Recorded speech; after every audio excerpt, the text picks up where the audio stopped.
what is the Quran? What is it? What are these words that you recite? How would you explain the Quran to a non-Muslim? The Quran is the divine speech of Allah, which is unchanged. It is a way of life.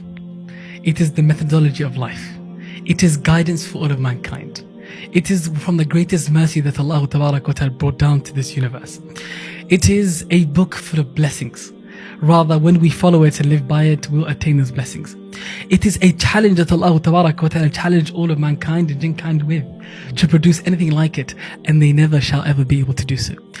It is the most eloquent speech. It is the speech that you never get tired of reading and reciting. Rather, the more you recite it and you repeat it, the more beautiful it becomes. It is a speech that addresses the hearts. Not only addresses the hearts, but transforms the hearts. It is the speech that overpowers the limbs and makes the limbs submit, like it did to the Arabs of the Arabian Peninsula when they heard the Quran.